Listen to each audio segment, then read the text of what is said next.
Okay, so welcome back to my YouTube channel all.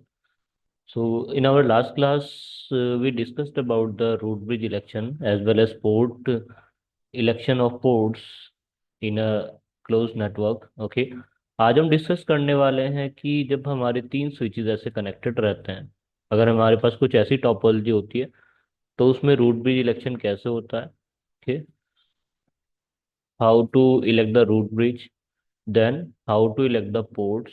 तो ports कौन कौन से होते हैं एक बार बात कर लेते हैं. पोर्ट में होता है डेजिग्नेटेड पोर्ट और रूट पोर्ट और ब्लॉक पोर्ट और अल्टरनेट पोर्ट.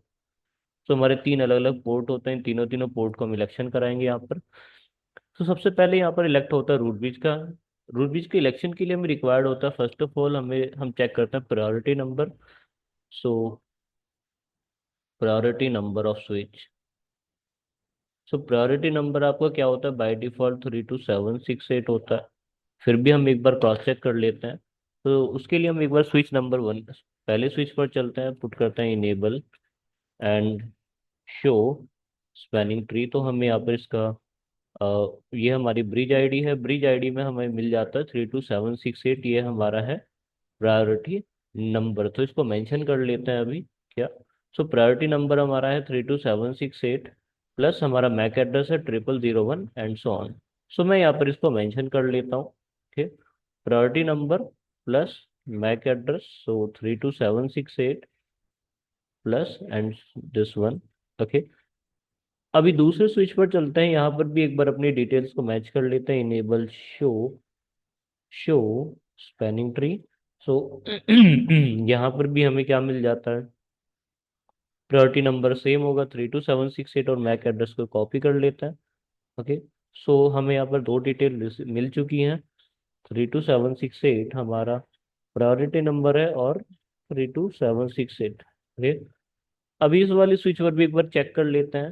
ओके, सो CLI पर जाते हैं, enable show spanning tree. Show spanning tree, मुझे यहाँ पर मेरा इस स्विच का प्रायोरिटी नंबर 32768 मिल जाता है, प्लस मुझे यहाँ पर इसका मैक एड्रेस भी मिल जाता है. तो मैक एड्रेस मैं यहाँ पर मेंशन कर लेता हूँ. सो 32768 हमारा priority number and this is the MAC address. So अब मैं अगर इन तीनों मैक एड्रेस को कंपेयर करता हूँ dear, like 0001, 0006 and this is 0030, तीनों मैक एड्रेस को अगर मैं कंपेयर करता हूँ, सो ये वाला मैक एड्रेस मेरा लोवेस्ट मैक एड्रेस है. क्योंकि फर्स्ट फर्स्ट प्रायोरिटी पर आप क्या चेक करते हो, फर्स्ट प्रायोरिटी पर हम चेक करते हैं प्रायोरिटी नंबर. अगर प्रायोरिटी नंबर सेम होता है तो सेकंड पर हम चेक करते हैं Mac address. So MAC address lowest कौन से वाले स्विच का, इस स्विच का. तो ये क्या बन जाता है, हमारा रूट ब्रिज बन जाता है. Okay, so this is our root bridge now. Okay, root bridge. अभी जैसे ही कोई स्विच रूट ब्रिज बनता है तो रूट इंस्टेंटली रूट ब्रिज बनने के बाद सबसे पहले क्या फॉरवर्ड करता है, TCN BPDU फॉरवर्ड करता है, जिसके बिहाफ पर पोर्ट इलेक्ट किए जाते हैं. ओके, तो सबसे पहले हम बात करते हैं इन दोनों पोर्ट्स के बारे में, FA0/1 और FA0/2. सो ये दोनों पोर्ट्स ऑटोमेटिकली क्या बन जाएंगे, ये दोनों पोर्ट्स ऑटोमेटिकली क्या बन जाते हैं, डेजिग्नेटेड पोर्ट. क्योंकि इनका क्या हो जाता है, लोवेस्ट पाथ कोस्ट होता है. ओके, अगर हम बात करते हैं कि पोर्ट इलेक्ट कैसे किए जाते हैं, तो हमारे पास पांच अलग अलग पैरामीटर्स होते हैं पोर्ट इलेक्शन के लिए, जिनमें सबसे पहले होता है root ID. Okay, then secondary हमारे पास क्या होता है, रूट आईडी के बाद होता है हमारे पास पाथ पोस्ट. ओके, सो मैं सारी सारी डिटेल्स यहाँ पर मेंशन कर लेता हूँ. सो फर्स्ट प्रायोरिटी पर हमारे पास होता है क्या, रूट आईडी. ओके, सेकंड होता है हमारे पास पाथ पोस्ट. थर्ड पर होता है हमारा सेंडर ब्रिज आईडी. फोर्थ पर होता है हमारा सेंडर पोर्ट आईडी. और लास्ट हमारा जो होता है वो होता है रिसीवर पोर्ट आईडी. ओके, सो हम अगर यहाँ पर चेक करते हैं पांचों की पांचों डिटेल्स के बारे में, तो हमें फर्दर डिटेल्स यहाँ पर मिल जाती है. तो सबसे पहले चेक करते हैं लोवेस्ट पाथ कोस्ट. इन दोनों इंटरफेसिस के बारे में अगर हम बात करते हैं, तो ये दोनों इंटरफेसिस क्या होते हैं, FA0/1 और FA0/2 ये डायरेक्टली कनेक्टेड है किसी स्विच से, और ये क्या करते हैं, लोवेस्ट पाथ कोस्ट पोजेस करते हैं। तो दैट इज वाई जो interfaces lowest path cost possess करते हैं वो डेजिग्नेटेड पोर्ट कहलाते हैं। ओके, सो ये दोनों पोर्ट बन जाते हैं हमारे डेजिग्नेटेड पोर्ट। अब हम बात करते हैं इन दोनों पोर्ट्स के बारे में। तो डियर, जो नॉन ट्रंकिंग लिंक्स होता है, नॉन ट्रंकिंग लिंक्स में जो लोवेस्ट पाथ कोस्ट रखने वाले इंटरफेसेस होते हैं उन्हें क्या बोलते हैं हम लोग, रूट पोर्ट। क्या, रूट पोर्ट। तो ये दोनों इंटरफेस क्या बन जाते हैं, रूट पोर्ट। ओके, सो यहाँ पर हम इसे मेंशन कर लेते हैं, क्या, रूट पोर्ट। सो ये वाला इंटरफेस भी हमारा रूट पोर्ट बन जाता है और ये वाला इंटरफेस भी हमारा रूट पोर्ट बन जाता है। सो अब यहाँ पर क्या होता है कि हमारी जो रूट ब्रिज आईडी होती है वो टीसीएन बीपीडीयू फॉरवर्ड करती है ऐसे, और टीसीएन बीपीडीयू इधर से भी फॉरवर्ड होता है। लेकिन जब ये बीपीडीयू फॉरवर्ड होता है तो काफी सारी डिटेल इसके साथ ऐड हो जाती है। उन सब डिटेल के बारे में भी एक बार बात करते हैं, क्योंकि जब ये यहाँ से इधर तक ट्रेवल करेगा तो यहाँ पर कुछ चीजें ऐड हो जाएंगी, जैसे कि हमारा पाथ कोस्ट यहाँ से 19 ऐड हो जाता है, क्योंकि मैंने आपको बताया कि सेकंड नंबर पे हम क्या चेक करते हैं, पाथ कोस्ट। तो पाथ कोस्ट मैं यहाँ पर मेंशन कर देता हूँ। पाथ कोस्ट हमारा हो जाता है 19, path cost equal to 19। Okay, और ये हमारा रूट आईडी है, रूट ब्रिज आईडी हमारी आई थी, राइट। रूट पाथ पोस्ट हमारा ऐड हो गया।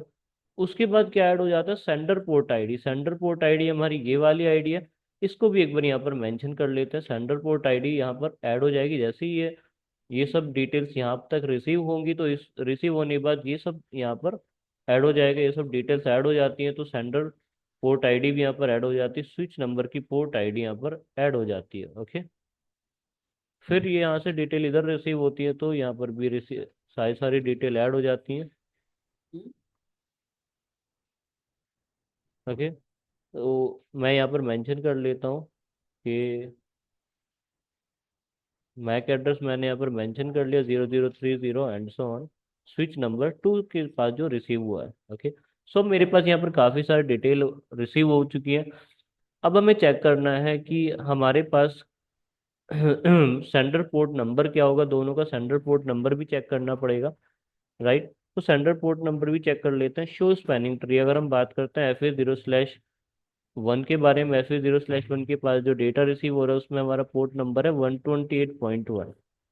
ओके, 128.1। ऐसे इस वाले स्विच पर अगर हम चेक करते हैं शो स्पैनिंग ट्री, सो मेरे पास क्या होता है, FA0/1 के पास जो हमारा पोर्ट नंबर होता है वो क्या बनता है, 128.1 बन जाता है। तो हम क्या देख रहे हैं, रिसीविंग एंड पर जो हमारा पोर्ट प्रायोरिटी नंबर है वो 128.1 है, क्योंकि दोनों साइड FA0/1 पर ये रिसीव हो रहा है, तो सेम इंटरफेसिस पर रिसीव हो रहा है।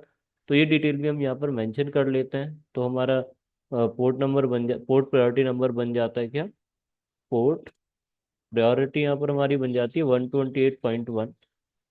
तो यहाँ पर भी हमारी पोर्ट प्रायोरिटी नंबर बन जाती है क्या, पोर्ट प्रायोरिटी बन जाती है 128.1। तो दोनों साइड मैंने क्या किया, पोर्ट प्रायोरिटी को भी मेंशन कर दिया है, PP। ओके, सो इसको थोड़ा सा ऊपर मूव कर लेते हैं। ओके, सो अभी मेरे पास इतनी सारी डिटेल्स रिसीव हो चुकी हैं। अभी तक हमारे चार इंटरफेसेस इलेक्ट हो चुके हैं, designated port, designated port, root port और रूट पोर्ट। अब जो फर्दर इलेक्शन रह गया वो इन दोनों इंटरफेसेस के बीच में रह चुका है, राइट। अब अगर हम बात करते हैं इस डेटा को जब आगे फॉरवर्ड किया जाएगा, यहाँ पर फॉरवर्ड किया जाएगा, तो इस डेटा को एक बार देख लेते हैं। यहाँ पर क्या हो जाएगा, मेरी पाथ कोस हो जाएगी यहाँ से 19+19 दैट इज इक्वल टू 38। तो यहाँ पर क्या हुआ, जब ये डेटा आगे फॉरवर्ड हुआ, ऐसे रिसीव हुआ, यहाँ से आगे फॉरवर्ड होगा तो इसकी डिटेल कुछ ऐसी हो जाएगी। पोर्ट प्रायोरिटी यहाँ पर चेंज हो जाएगी, ये हो जाएगी 128.2, क्योंकि रिसीव हो रहा है किस इंटरफेस पर, 0.2 FA0/2 पर रिसीव हो रहा है, राइट। अभी ऐसी ये वाली डिटेल जब यहाँ पर रिसीव होगी तो इनके बीच में क्या होता है, कंपैरिजन किया जाता है, राइट। तो अभी होता क्या है कि ये डिटेल भी आगे फॉरवर्ड की जाएगी, ये वाली डिटेल भी जब आगे फॉरवर्ड की जाएगी तो ऐसे कुछ आगे फॉरवर्ड होगी। यहाँ पर पाथ कोस्ट कितना हो जाएगा, +19 हो जाएगा, क्योंकि इन दोनों इंटरफेस के बीच में कितना पाथ कोस्ट है, 19। ओके, और यहाँ पर ही मेंशन कर लेता हूँ 19 पाथ कोस्ट। सो 19। तो अभी हमारे पास टोटल डिटेल जो आई है वो कुछ ऐसी आई है, 128.2। ओके, सो ये वाली रूट ब्रिज आईडी कुछ ऐसे ट्रैवल करके आई है, और ये वाली ब्रिज आईडी टीसीएन बीपीडी कुछ ऐसे फॉरवर्ड होके आया है। अब अगर हम बात करते हैं इन दोनों के बीच में, हम करते हैं कंपैरिजन। सो ये वाली ब्रिज आईडी इधर से रिसीव होके आई है, और ये वाली ब्रिज आईडी कुछ ऐसे रिसीव होके आई है। तो हमें देखना है कि कहाँ से सुपीरियर बीपीडीयू फॉरवर्ड हुआ। अब सुपीरियर बीपीडीयू उनमें कौन सा होता है जिसमें क्या होता है, लोवेस्ट, या तो इसमें कोई ना कोई वैल्यू लो होती है दूसरे से। तो अगर हम बात करते हैं, कंपेयर करते हैं दोनों की रूट आईडी, तो रूट आईडी दोनों की सेम है क्योंकि एक ही रूट ब्रिज से आ रहा है। ओके। सेकंड हम ये चेक करते हैं तो ये भी सेम है ऑलमोस्ट, मैक एड्रेस भी। और मैंने देखा कि सारी डिटेल ऑलमोस्ट सेम है, सब कुछ यहाँ पर सेम है एक्सेप्ट ऑफ व्हाट, ये डिटेल्स आ कहाँ से रही है। एक सिंगल डिटेल के अलावा सब कुछ सेम है, इस वाली डिटेल के अलावा सब कुछ यहाँ पर ऑलमोस्ट सेम है। सो अब हमें इसमें चेक करना है कि हमारा सुपीरियर बीपीडी कौन सा वाला है। सो जिसका लो लो मैक एड्रेस होगा वो क्या बन जाएगा, इस मैक एड्रेस को चेक करते हैं, इससे कंपेयर करते हैं तो ये लो बन जाता है। तो अगर ये लो है तो ये हमारा क्या है, सुपीरियर बीपीडी, सुपीरियर बीपीडी। तो यहाँ पर टेक्निकली क्या कहा जाता है कि जो इंटरफेस सुपीरियर बीपीडी फॉरवर्ड करता है उसे क्या बोल लेते हैं, डेजिग्नेटेड पोर्ट। और जो इंटरफेस इंफीरियर बीपीडी फॉरवर्ड करता है उसे क्या बोल देते हैं that is known as the block और अल्टरनेट पोर्ट। तो दैट इज वाई ये वाला इंटरफेस हमारा क्या बन जाता है, ये वाला इंटरफेस हमारा बन जाता है डेजिग्नेटेड पोर्ट, और ये इंटरफेस बन जाता है अल्टरनेट पोर्ट। और और ये भी कह सकते हैं कि हाँ, रूट ब्रिज से जो लोवेस्ट हमारा, लोवेस्ट जो हमारा पाथ कोस्ट रखता है, या फिर लोवेस्ट पाथ कोस्ट के साथ साथ जो हमारी लोवेस्ट ब्रिज आईडी प्रोसेस करता है उसे भी क्या बोलते हैं, डेजिग्नेटेड पोर्ट बोला जाता है। Okay, so that's all for today and have a nice day.